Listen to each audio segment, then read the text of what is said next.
Good morning, my friends. Welcome to another episode of the Extraordinary Family Life Podcast, where our whole purpose and mission is to help you genuinely and thoroughly design, create, and live an extraordinary family life.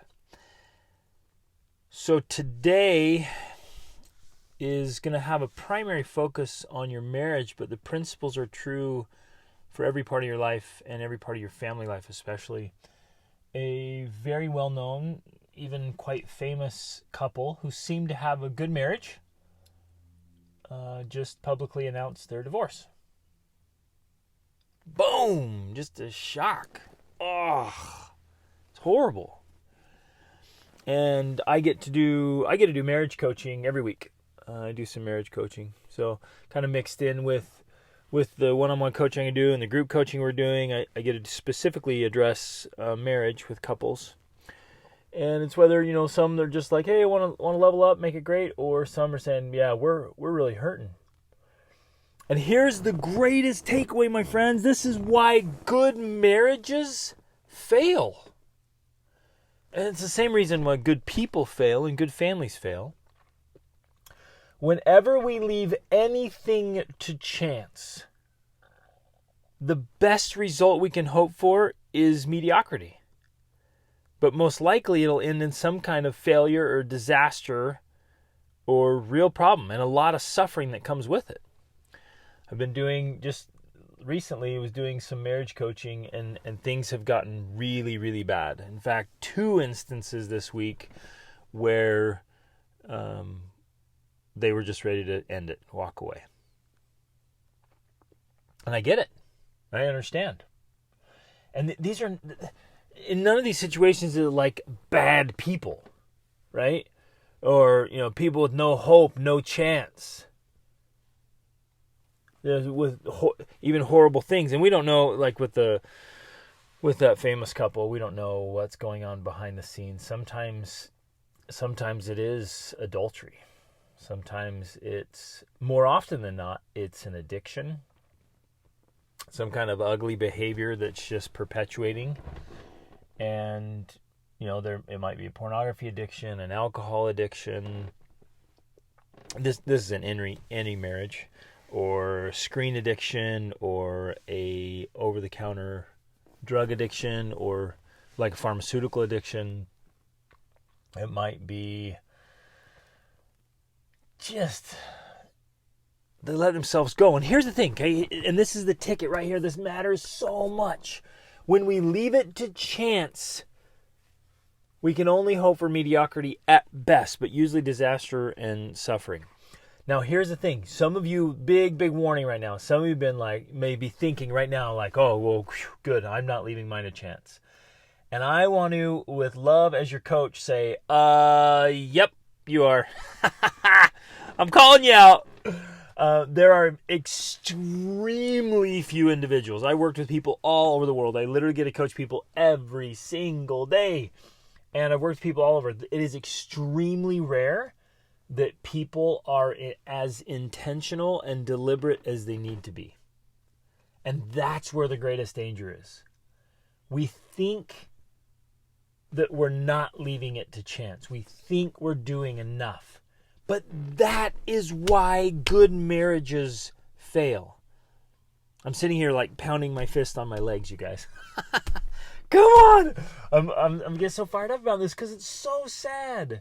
It literally breaks my heart. I shed tears all the time because of the suffering that's happening in these marriages and in families. And I'm always, inevitably, I'm like, that could have been prevented. This is all preventable. But the only way to prevent it is to be so intentional that you don't leave any part of it to chance. Here's what happens.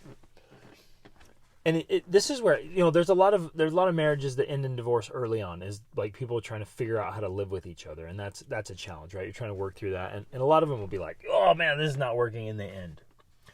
But many of them end at these markers, 5 years, 10 years, 15 years, 20 years. And of course, that's not exact science. Those aren't exact numbers.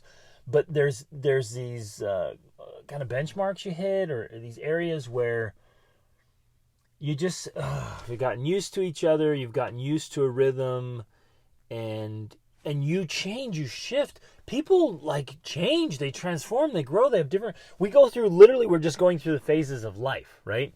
If you study anything by Eric Erickson or others who just like, they just have studied and outlined the journey of human existence, and we all go through the phases of life. We hit certain age marks and ranges, and it's where there's these shifts in it. It's part of the human journey. You just shift, and you're like, you know what? I'm moving to a new phase of my life where, one phase is like education and growth and learning, another is like growth and expansion, and then another is like contribution, and another like deep reflection. And you go through these phases, and so you got to know that you're going to change. Your spouse is going to change. You're going to go through phases. Your spouse is going to go through phases. Like, it's going to happen.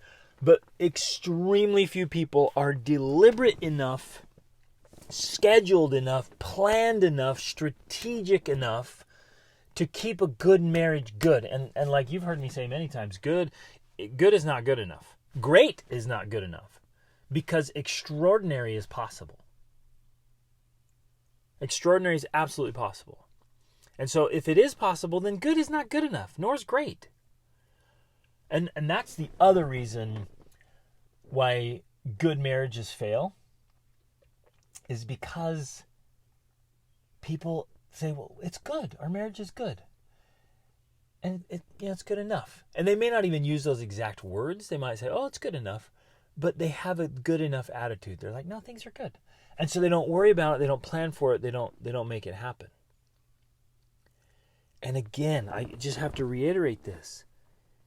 If you're not strategic enough, then by default, you are leaving it to chance. Right? It's like the quote I love to share that says, an absence of the commitment to excellence is the acceptance of mediocrity. So when we do not deliberately commit to excellence, then we automatically accept mediocrity. That's what's happening with so many marriages. You're not committed to excellence. At least not with your actions. You're not proving it with your calendar and your patterns and your behaviors and your habits. And you guys, in these situations where life is crazy, it is. We get so busy, and you throw kids in the mix, it gets crazier. And, we have financial struggles. We as in human beings, we gotta deal with finances. We got to figure out how to, pay for the things we want. We have dreams, we have goals. We're dealing with neighbors. We're dealing with coworkers and bosses and Employees. We're dealing with church congregations and humanitarian organizations. We're trying to make a difference. We're dealing with all the stuff our kids do, right? And you're like, whoa, I didn't see that coming. And things that catch us off guard and sometimes knock us right off our feet. We're dealing with all those things. And in the midst of that craziness of life, my friends, you and I, we have to be so deliberate and intentional. We have to be so protective of our marriage, and we have to invest in it. And so again, with absolute love, I can confidently say that the vast majority of you, if not all of you, are not doing this well enough. You're not investing enough. You're not protecting your marriage enough. You're not all in enough. And my warning is, if you think you are, if you think you're good enough, if you think you're okay, you're in danger. And that's true for all of us, right? When we're like, nah, I'm healthy enough. I don't need to fret about eating well and exercising all the time. I'm healthy enough. That's when we get into health problems. We do the same with our kids. We're like, I got good kids. They're good kids. We're good. Everything's good. Like, we're good. And what happens, just that little subtle shift means you start to coast. And my friends, there's only one direction that we can ever coast. It's down. Coasting only happens down. So as soon as we start to coast or drift, we start to lose ground fast. And that's where we get into trouble. And that's why we have good marriages that end up fighting intensely, whether it's over finances or sex, which are the two main areas of fighting and contention for marriages. Whether it's fighting over the kids, how to raise the kids, or dreams, or pursuing goals, or fighting over lifestyle or direction. Some of it's just kind of, we let ourselves go a little bit because we're not pursuing personal development. We get into some ugly habits. Like I just posted this morning on Instagram that ornery is ugly. Ornery is ugly. There are attitudes that are so attractive, and there are attitudes that are just so unattractive. They're just ugly. And if we're not careful, if we're not intentional, if we're not deliberate, we're not strategic, it's easy to pick up some ugly attitudes. And then your spouse starts to look at you, and your kids start to look at you and like, that's not very attractive. Right? And we have to be attractive. We have to stay attractive to our spouses always. That's one of the big things that spouses drop. They get married and they just drop it. What are you doing day in and day out to be attractive to your spouse? There's one element I want you to consider where I think most of us are not being deliberate and intentional enough. What are you doing day in and day out to be attractive to your spouse? Let's keep going. What is on your calendar that is just for you and your spouse, for your marriage? What's on your calendar just for your marriage? Have you planned it? Have you scheduled it? Is it happening? Now that includes a weekly date at an absolute minimum. Again, that's a minimum. It's a weekly date. But what about overnighters? What about trips? I've mentioned this in previous podcasts, so if you've been listening for a while, you've been going through them all, I mentioned this, but are you doing it? Very few are. Do you have overnighters scheduled? Do you have big trips scheduled? Like we do our annual big trip, 10 to 14 days with just the two of us, and we lead, a couples trip to some exotic, wonderful place. Are you reading books about marriage? That ought to be just a regular part of your life. Because you are married, you should study marriage. And you're like, well, I read all the marriage books. Man, reread those things. Reading it once doesn't count. And again, like the goal here is an extraordinary marriage. And so you got to be reading. You got to be scheduling these things. What are you doing? I had one of my clients do this, and it's like the results are unreal. Like, what can you do? And this is on a daily. I challenged them. I said, what can you do daily that is specifically for your spouse? Right? So what can you do every single day that is only for her or only for him? It's little things. We're talking, in some cases, just minutes, a few minutes. Even a thought. It might be a note. It might be a meal. It might be finishing a little project they're interested in, or it might be a gift. Like, it really could be anything. It doesn't have to be huge. Some days it'll be bigger than others. But what are you doing every single day that is just for your spouse?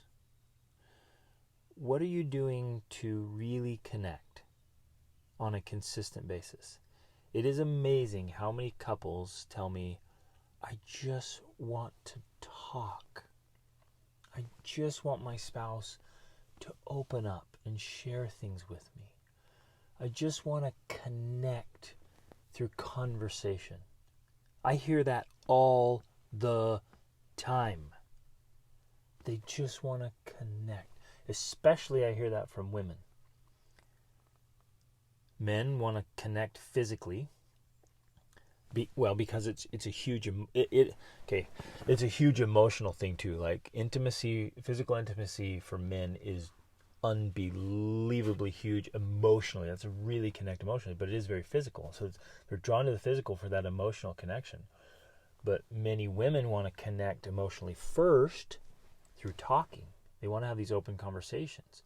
In fact, one wonderful lady recently expressed to me, she's like, he won't open up to me and talk to me and share his life and everything he's working on, his work, his struggles, his problems, his challenges. He won't share those things with me in conversation, and it makes me hesitant to share my body with him.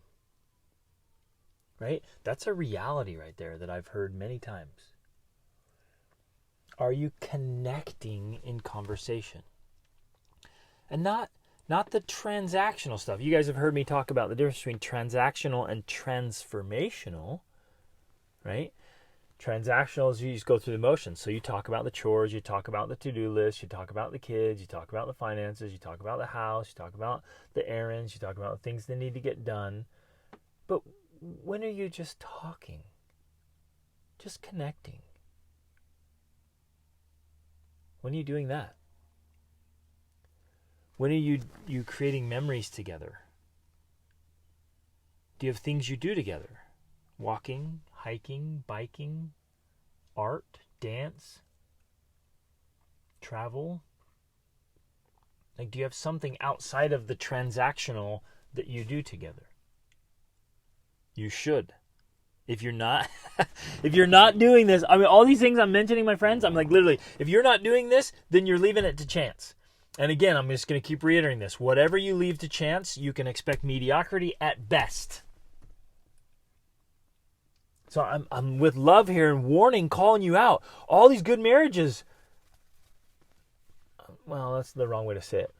Many, many, many good marriages are struggling and ending. And you talk to me like, yeah, things were good for years. And then they just stopped. So they start to flatline. And then they start to die. Oh, and then it gets bitter.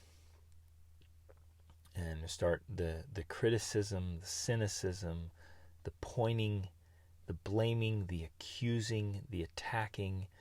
And then the attacks get painful and mean. They get vicious.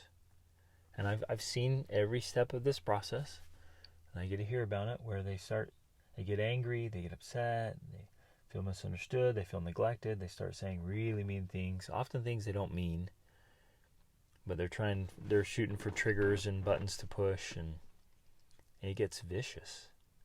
And then it gets wounds, and then we live wounds and scars.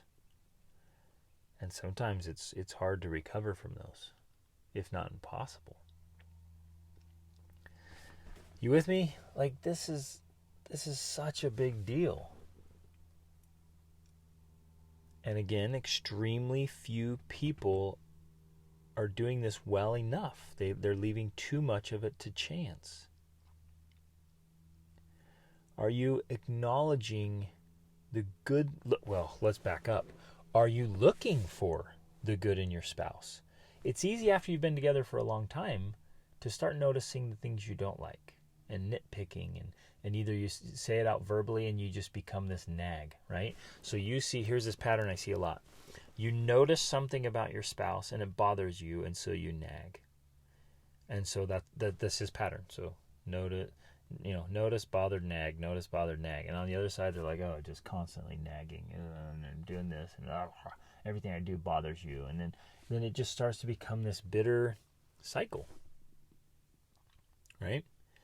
And again, it's after these time periods of years, and it's got to stop. So, are you looking for the good in your spouse?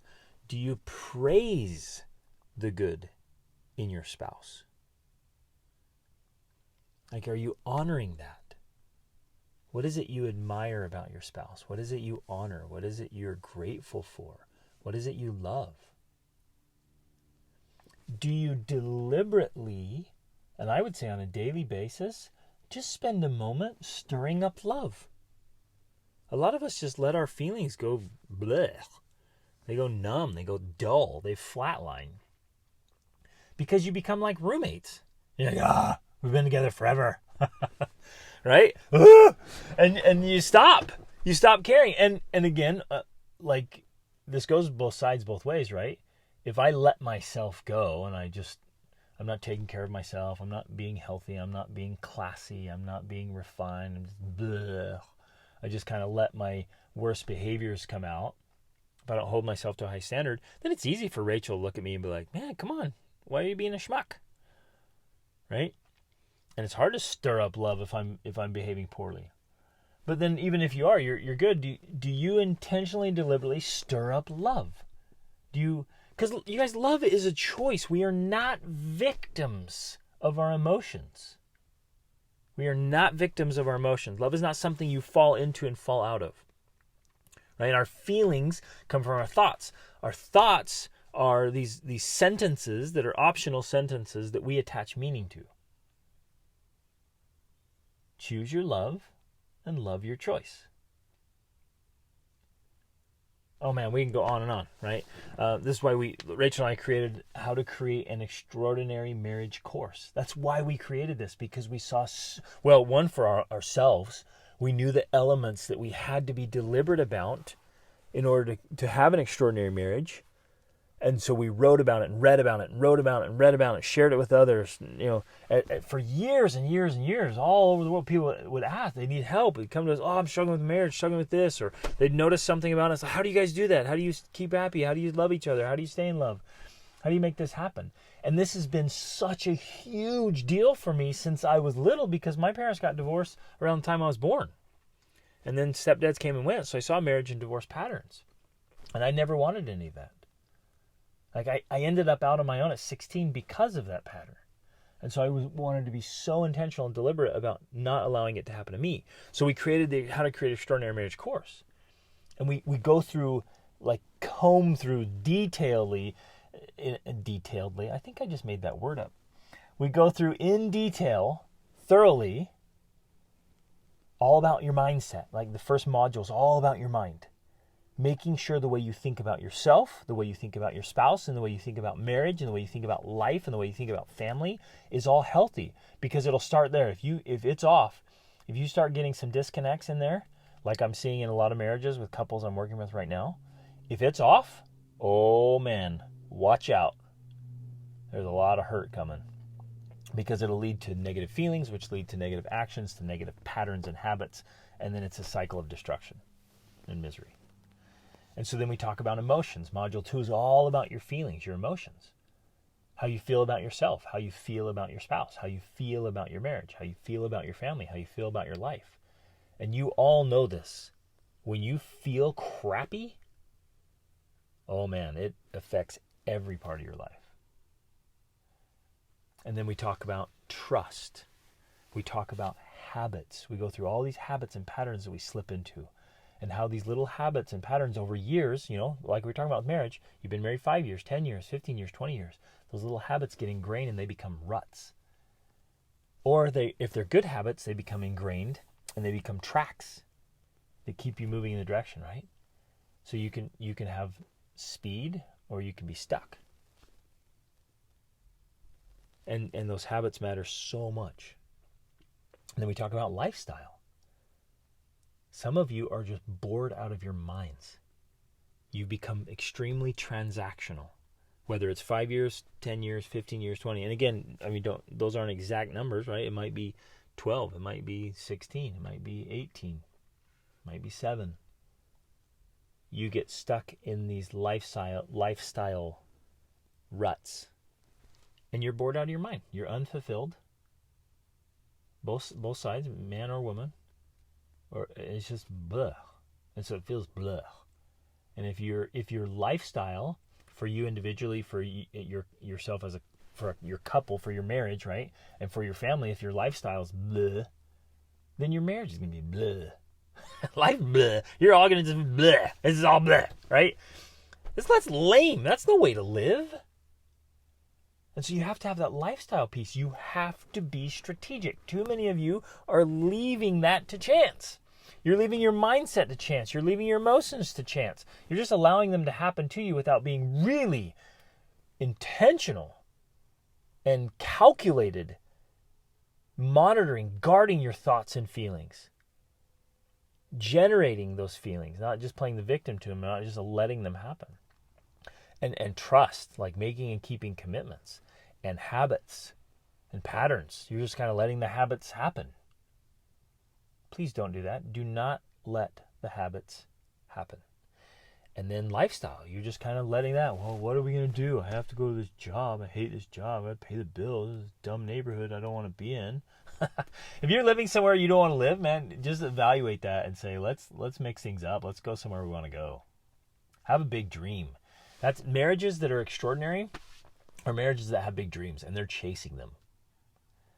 Marriages that stay mediocre or fail are just when they've kind of given up hope on dreams. And they're just they're transactional. They're not transformational. They're just going along.